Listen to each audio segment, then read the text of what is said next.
I think we were definitely pushing the.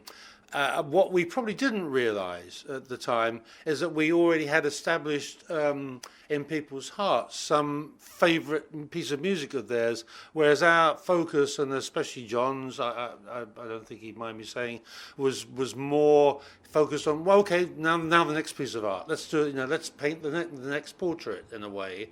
We don't have to paint the portrait we painted last year again, or even, So we were acting more as organic artists, trying to always do something new, and thinking that people would want to just see our new product. But of course, music doesn't work like that. People get attached to pieces of music, and it was always a lot of controversy within the band as well as within the audiences, I think, about how wise it was to do Four Sides of Topographic Oceans as the whole as the whole tour opening with Close to the Edge. Yeah. As the warm-up. It was like, 5 25-minute long pieces of music, and I did quite often catch glimpses of people nodding off in the audience around side 3, of Topographic Oceans.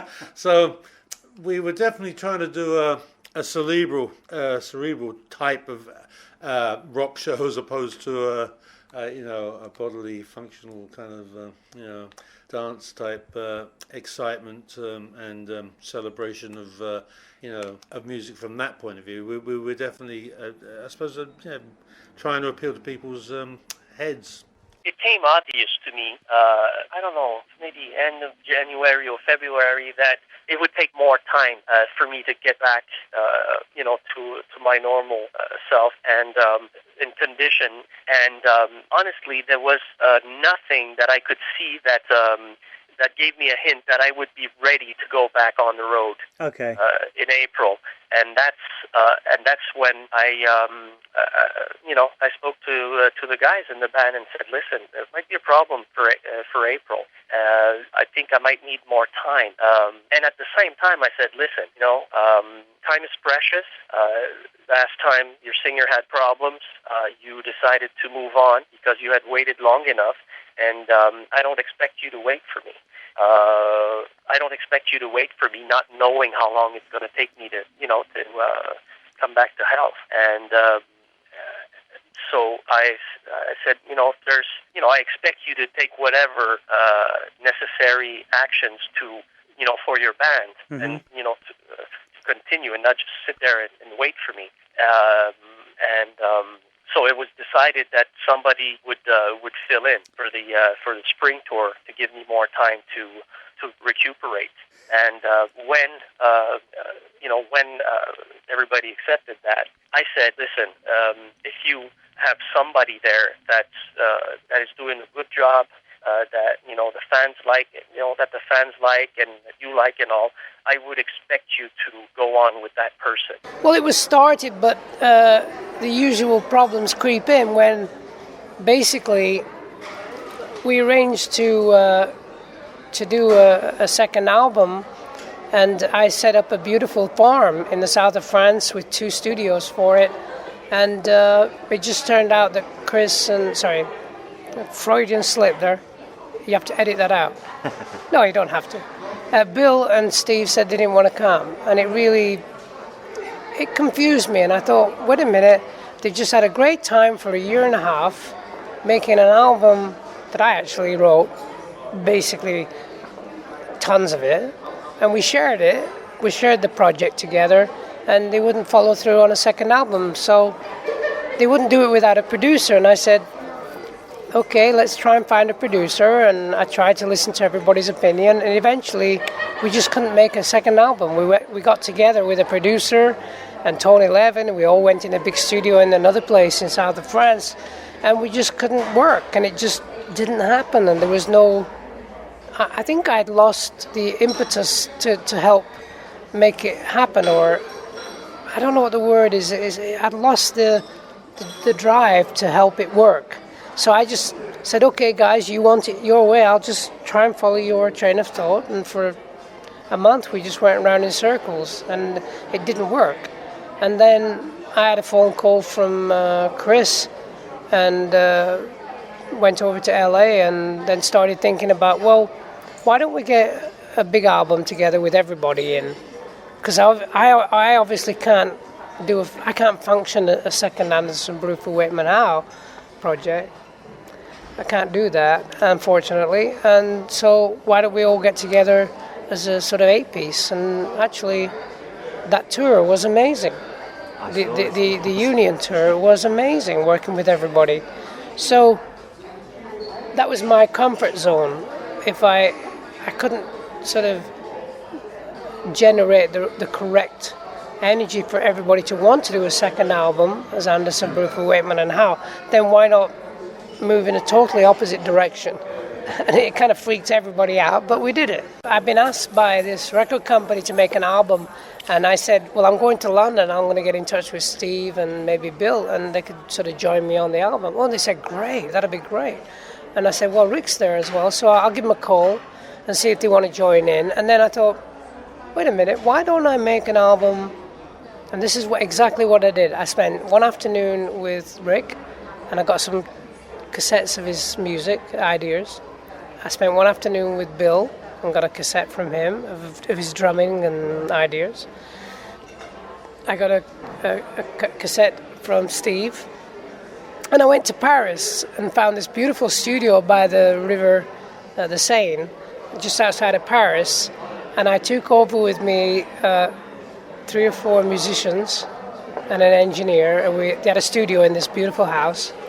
And I asked them to perform and help me create this album that eventually would be an Anderson, Bruford, Wakeman Howe project.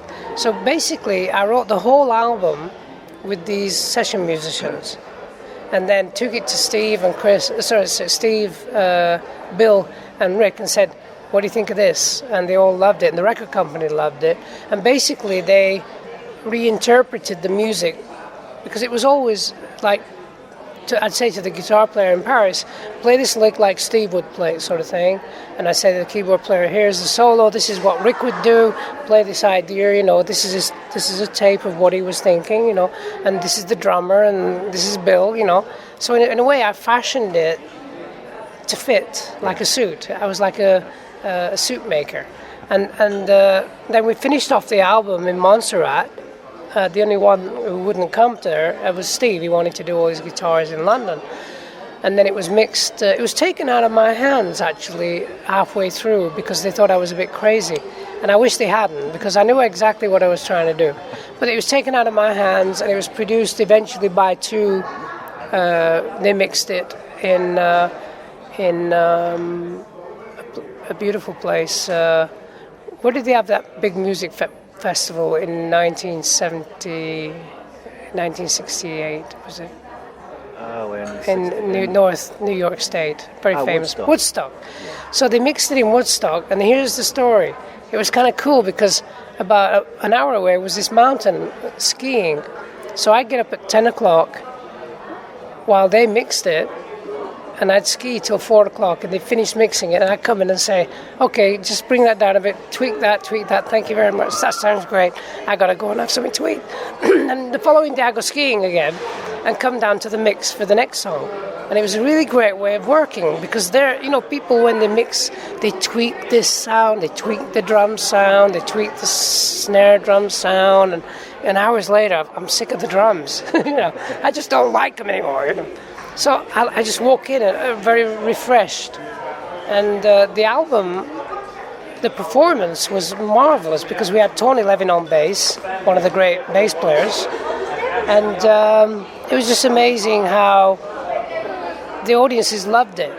Wherever we played, and we recorded the DVD in San Francisco, near San Francisco. And the audiences were wild wherever we went. And of course, we didn't care whether we were called yes or no or maybe or Anderson, Bruford, Wakeman and Howe. It didn't matter to me, as long as we could get the record out without too much trouble. So Chris and I started talking, and I said, how's it going? What's, it's drag about John. How's Trevor Horn working out? And, he said, well, it's okay. But, I really like to, to do something different. And of course, he went back and actually Alan and Chris started working with Jimmy Page. Yeah. On that thing that didn't. XYZ, I think they called it. XYZ. Yeah. Yeah. And but during that time, he bumped into. I of course was still here and doing the Badfinger album in Miami, and which lasted about 9 months. I think it took a long time. And Chris bumped into Trevor Rabin, who was in London auditioning for Asia. Yeah. So those two got together, and Trevor was living here in Los Angeles. He came back and called me, and we got together, and Chris called, and so Trevor and I went over there. I mean, it was nothing to do with Yes. It was Chris, Alan, myself and Trevor. Mm-hmm. Cinema. That's how cinema was started. The whole Asia thing was really peculiar because I was producing Man for Man in England, and cutting a long story short, and David Geffen was, I think, speaking to Manfred about possibly releasing his stuff in America. Mm-hmm. Nothing came of it, but through that, I met David and spent some time with him, and he asked for me to come to America on a development deal with Geffen, and I had done 3 albums on Chrysalis, and Chrysalis had been fantastic. But, the albums didn't sell millions of records or anything, but it was definitely a good time for me. But anyway, I went and I basically, in the 6 months that I was on the development deal with Geffen, I wrote what was to become the Yes album 90125. But I wanted to do it as a solo album, and Geffen was reluctant for that, wanted me to get together with a band and put some, what he called big name people around me. And I'd had meetings. Carl Palmer came to America, and we spent some time together, and we hung out quite a lot together. And John Wetton came and rehearsed with my band that I had in LA, and I got on really well with John. And Simon Phillips was the guy that they were thinking about for Asia before Carl. And obviously I'd worked with Simon and loved Simon. And so, this kind of band was in the back of the mind the whole time. And then there was a subsequent meeting at Brian Lane, Yes's old manager, and David Geffen in London. And it was to be this new band, which was to be Rick Wakeman, John Wetton, Carl Palmer, and myself. And we had the dinner, and then I can't remember exactly what happened, but not much. And I came back to LA, and I kept on writing. And then John Kolodner, who was Geffen's A&R guy, said to me, "Listen, we really want you to join this band with this music you've written." I said, "Well, I really want to do a solo album." And they said, "Look, you have to join this band, or we're going to drop you." It was, I'm paraphrasing, but that's kind of what happened. And my manager said, you should go and do this. Just at least go through the motions. And so, yes, I went to London and spent a day or two maybe, I can't remember, playing. It was pretty forgettable at the time, but played. I remember we played Heat of the Moment, and we played a couple of my songs. It really started being a problem just around the time I saw you in Manchester. Yeah. I was, my health wasn't all that great. Stomach problems, and it started in the UK. We started, I believe, in Birmingham at that time, and right then, it felt, it had nothing to do with my presence in the UK, mind you, but I really started, not to feel so well, and then, unfortunately, the touring is so demanding that I kind of went into my reserves, so to speak. Yeah. And unfortunately, 3 shows before the end of the tour, I had to pull the plug. I really couldn't do it anymore. Things were going worse and worse for me, and I needed to step out, and I felt that I needed to put myself back together and fix whatever the problem was. Well, I believe on the second tour, which was 1972, Fragile was doing so well that I think we split it a bit and did some openings, and then we started doing our own shows, particularly because we were very popular in what we'd call a gymnasium, really, the college circuit, where you played in the big gym and had the bleachers and you went in there. Yeah. You just knocked them out, and they were university Ohio went crazy on us almost immediately, and then Pennsylvania did the same thing. And then since then, of course, Philadelphia even has a Yes Day in Philadelphia. Really? Yeah, it really does. I can't remember what it is. I think it's in June or July. There's a Yes Day, and that's because we were just so popular in Philadelphia. May the 18th, 1974, I had a house in Devon, and I was in the house actually on my own. And I decided, another long story, that musically, the direction that Yes were going in at the time, which was, following on from Tales from Topographic Oceans, and the relay stuff was starting to be put together, that it was going down a route that I couldn't contribute to. And music is about give and take, and you can't just take, you've got to be able to give. And I couldn't give anything to the direction that it was going in, so I decided, much as I didn't want to, that it was best for the band and best for me if I left. I mean, financially, it was a stupid decision because, Yes, we're booked to do like QPR, football ground, all sorts of things. And in fact, Brian Lane, who was the manager, said to me, "You're nuts. Swallow your ethical pride and do it. You'll make a lot of money." But I couldn't do it. And so I actually physically left on my birthday, which was May the 18th, 1971. And after I put the phone down from the Yes office, I was feeling very sad. Because even though I knew I'd done the right thing musically, ethically, I was sad because Yes meant such an awful lot to me. And then I got a call from Terry O'Neill at A&M Records saying, "Hey, great news, Journey to the Centre of the Earth, #1 in the chart, the first A&M #1. I went, "Oh, great." And he went, "You don't seem very happy." And I said, "Well, I've just handed him in notice with Yes, and it's just a bit of a strange day, and it's my birthday." And it was a weird one. Back then, you're young, you have no fear, and we just returned from our first tour of the States. We toured the States with Jethro Tull and Alice Cooper and a few people. And it was just really beginning to sort of get recognition in the States. And I must admit that, I love the States. I got a little rock and roll. I was probably the bad boy in the band, and I was really not conforming to the what was kind of a serious band, as you might well imagine. Yeah, but that's a very diplomatic answer. It was serious music, seriously played, and with personalities that namely Steve, that were quite serious. Yeah.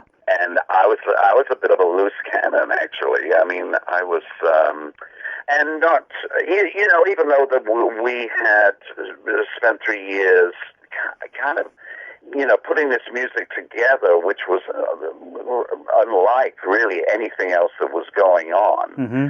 I was more into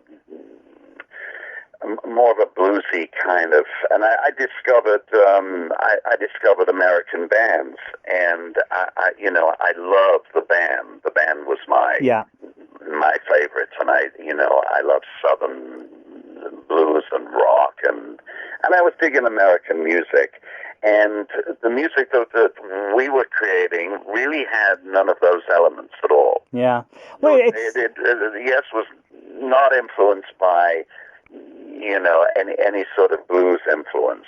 So it was a little, it was a little strange for me. I was kind of wanting to rock out a little more, and I was primarily a Hammond player. Yeah. Playing extremely loud Hammond. Well, as loud as I could make it. With somewhat of a blues influence, as of course Peter Banks was too. We're in Manchester, would you believe? at the Palace Hotel, which is it's a very nice building, I have to say. Very conducive to interviews. There used to be a guitar store across the road. I forgot the name of it. And when I had my first band, the Warriors, we used to come down here and stand around looking gormless, pretending we were rock and roll celebrities. It didn't do much for us, but it was funky just standing around, because we played at the Oasis here when it was a club in Manchester, and we used to go and hang around there in the afternoon looking, anybody spot us or something like that. You were waiting to be discovered. That's exactly right, you know. It's like going through old photo albums or looking at school photos and wondering why you looked so silly and had such a silly hairstyle. And it's nostalgia. I mean, that's all it is. And it's nice to indulge on occasionally, but you can't live in the past. No, but you know, once again, in retrospect, I mean, the album doesn't sound as bad as I thought it would be, because I've obviously heard these BBC things before, and all I used to listen for was the mistakes. You know, most musicians will do that. You know, when you finished your new CD, you know, you immediately think, well, I wish I could do that again. It'd sound much better. But now trying with distance, it sounds like a bit of, you know, it's like dusting off an old scrapbook, and then I think, well, it's not so bad. I thought it was a great thing to do, and I just walked around the streets with my portfolio, going to every record company and everybody in the business I could find, and I got an incredibly nice, enthusiastic response from Phil Carson at Atlantic in Europe. And he said, I'd love to have you do stuff for me, but I only have two bands, Led Zeppelin and Yes. But he did call me very soon after that and say, you know, go and talk to the band. They're in Advision. So I did. We got on very well. And out of that meeting came the Fragile project. I think it was actually a combination of a number of factors. The fact was that Trevor was the singer and I was the keyboard player, and that was our little entity. Yes, we're working just as a three-piece without a keyboard player and singer, because Anderson and Wakeman had gone at that time.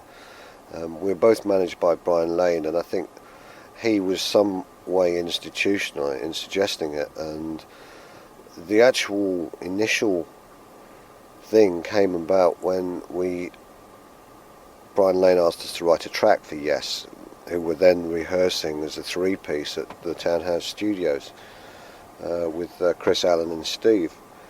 And we wrote this song which is called You Can Fly From Here, which a few people will probably have on bootlegs and that sort of thing. I'm sure they do. We did it with Bill Bruford and Chris Squire.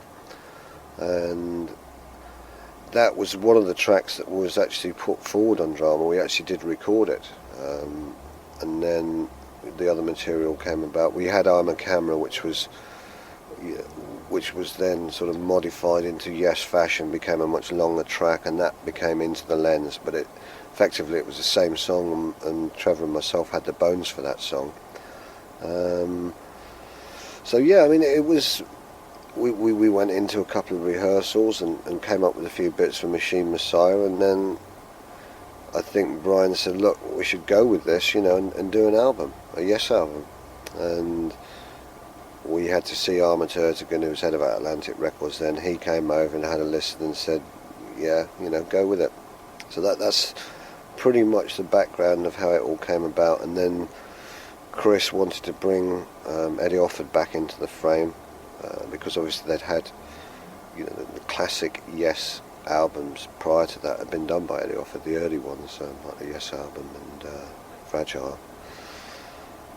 And I think it was that era more than anything else that we were more allied to, rather than the relayer going for the one period. I think it was much more, Chris Squire wanted to go back more to the feel of the Yes album and Fragile, and if you look at the set list that we did around that time, much of the material was in that sort of ilk. Well, from that first audition with Yes in North London, sometime in August '74, to the first concert, which was taking place only a very short few months after that, in America, I had to learn the content of 8 albums, really.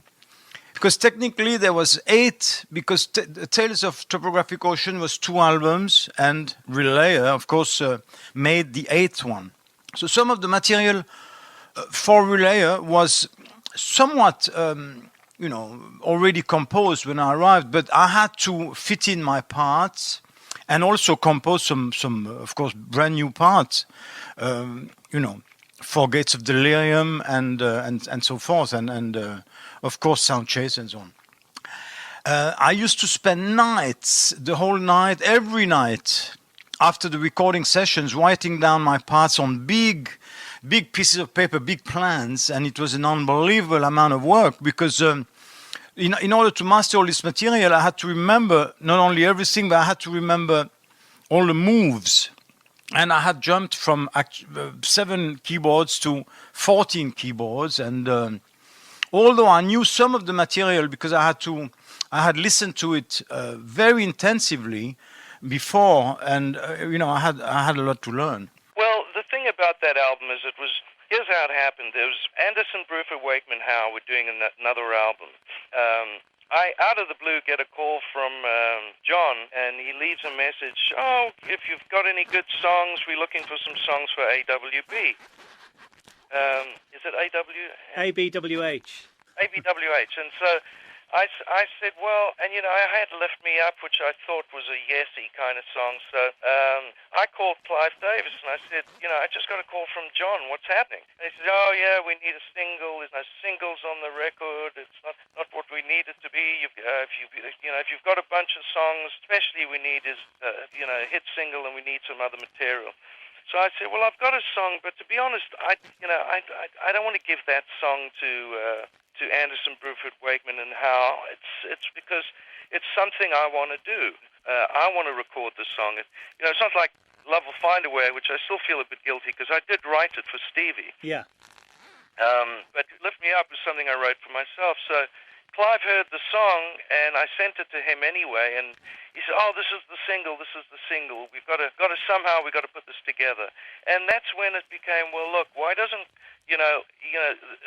all Steve Howe's parts, Steve was very unhappy, apparently, with the Anderson, Bruford, Wakeman, Howe thing, because the producer had replaced most of Steve's parts, and it was apparently not a happy place.